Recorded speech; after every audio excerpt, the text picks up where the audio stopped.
Доброго здоровьячка, хунту и хунтуберы. Мы из Украины. Пошел 4-й месяц полномасштабного вторжения. Обрисую ситуацию, в которой мы сейчас находимся, буквально через полминуты, а пока о важном на канале. Первое. Создан второй канал. Он полностью украиноязычный, название и ссылку на него укажу сегодня не один раз. В первом комментарии к ролику все ссылки, если что. Подписывайтесь, смотрите, делитесь, комментируйте. Это очень поможет встать на ноги максимально быстро. Задача номер 1 — набрать подписчиков и 4000 часов просмотров. Это важно. Второе. Мы боремся за снятие санкций с этого канала, несмотря на то, что и россиянские, и европейские офисы YouTube ничего не желают слушать. Доводы даже не рассматриваются, на аргументы всем чхать. Отсюда вывод: команда поступила сверху.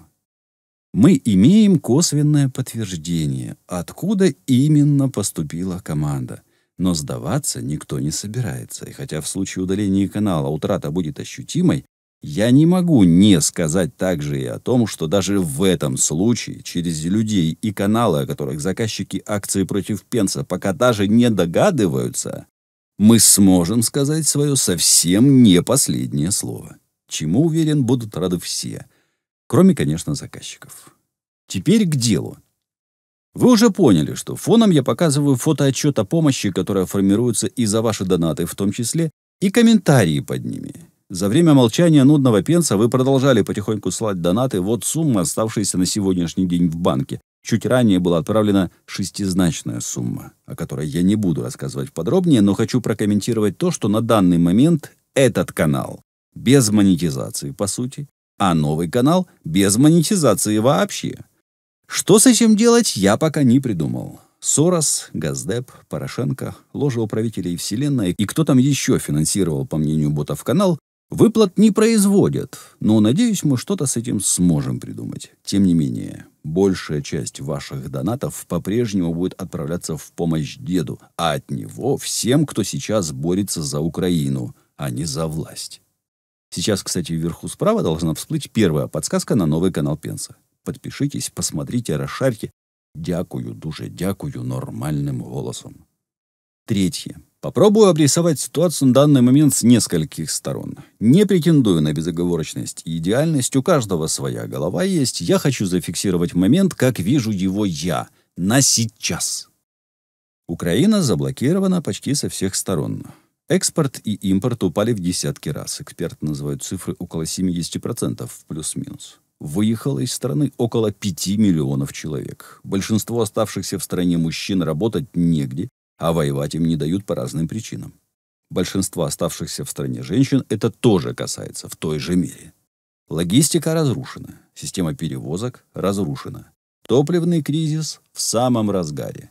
Это не все из плохого, но, думаю, пока хватит, а то еще депрессия наступит, а нам вот как раз ее сейчас и не хватало. Сейчас должна всплыть вторая подсказка на новый канал Пенса. Что из хорошего? Опять же, просто констатирую, в общем и на данный момент. Украина трымается.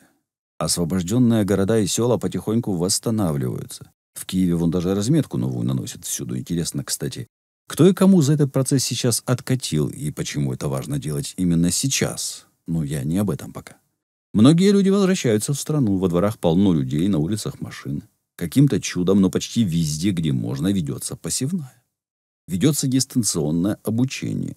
В работающих магазинах есть все необходимые продукты. Начинает оживать гражданское общество. Очень многие из тех, кто проголосовал за Голобородько, вдруг как-то приуныли, но пока не готовы заявить об этом голосом. Почти все, кто голосовал за русский мир, крепко задумались. Даже самые твердолобые из них, потеряв свои города и исчезнув в вагонах на Мурманск.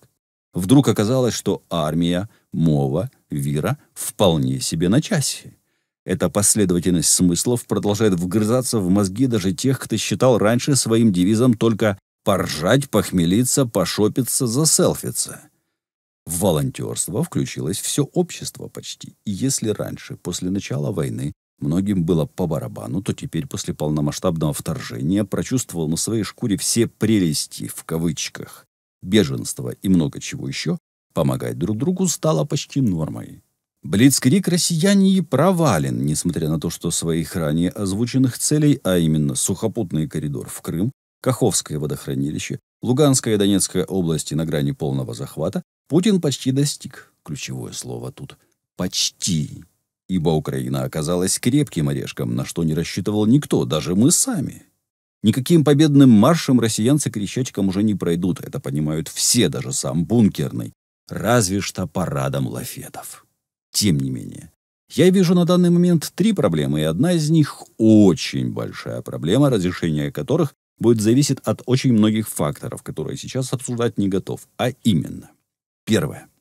Мы до сих пор не знаем, где готовы остановиться ЗСУ. Мы до сих пор не знаем, что для нас будет значить перемога. Мы, люди своей страны, не знаем, где, в каком географическом месте прозвучит ото самое «а оце ще на бурячки». Второе. В обществе искусственно поддерживается политический кач. Нас возят носами в информационных скандалах, вызывая между нами споры и натравливая на нас ботов в интернете вместо того, чтобы заниматься делом. Один мой хороший знакомый когда-то давно сказал фразу: «Ты можешь отличить человека, возводящего из кирпичей стену, от человека, который эту стену рушит?» Я повторю иначе сейчас. Вы способны отличить политический телевымысел в стиле срежиссированной пропаганды от реального репортажа про дела? Вы уверены, что в телемарафонах вас призывают именно к единению, а не к неприятию правды? И третья проблема.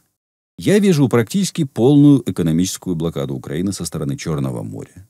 Фактически отрезанное железнодорожное пути сообщения через Белоруссию, страны Балтии и остальную часть Европы. Уменьшение потоков товаров и людей через западную границу страны и, самое главное, лично я не вижу путей решения этих проблем в Украине без сторонней помощи. Но что команда нудного Пенса делает со своей стороны? Мы продолжаем бороться за основной канал. Мы открыли украиноязычный канал. Нас поддержали на уровнях, о которых мы даже не подозревали. Вы продолжаете поддерживать нас донатами, которые мы передаем в правильные руки. Нам трудно всем, но, как сказала Олена Степова, все буде Украина. И в заключение информация от Андрея Клименко о ситуации в Черном море. Эта карта-схема, уверен, мало известна широким массам, но она вызывает множество мыслей и понимания особенностей войны в Черном море. 1. Это украинские газовые платформы Черноморнефтегаза, захваченные спецназом РФ еще в феврале 2014 года. Их всего 11. Они начинаются с расстояния 50 километров к востоку от острова Змеиный, помеченный звездочкой. На каждой мини-гарнизон из 10-15 морпехов, а также современные системы наблюдения за подводной, надводной и воздушной обстановкой. 2. Это морские буровые платформы и специализированный технологический флот Румынии.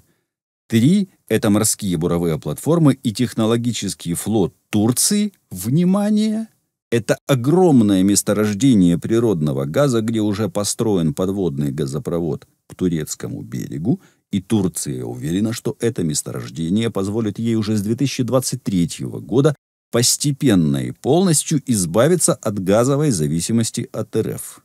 Отмечу, что последнее очень хорошо объясняет, почему Турция очень не хочет какого-либо возможного расширения боевых действий в Черном море, в частности, не дает разрешения на проход к Черному морю военных кораблей нечерноморских стран НАТО.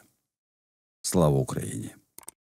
Бережіть себе, ставте вподобайки та ставайте донаторами Пенса. Тицяйте червону пімпочку внизу під роликом, щоб стала сіренькою, а потім тицяйте дзвоник поруч. Робіть те саме й на новому каналі. Посилання в першому коментарі. За можливості підтримати канал фінансово надсилайте донати з будь-якої картки і валюти світу. Частину всього прибутку від каналу Пенс направить на перемогу. Тож перегляд, донат, репост і коментар – це ваш внесок у перемогу України.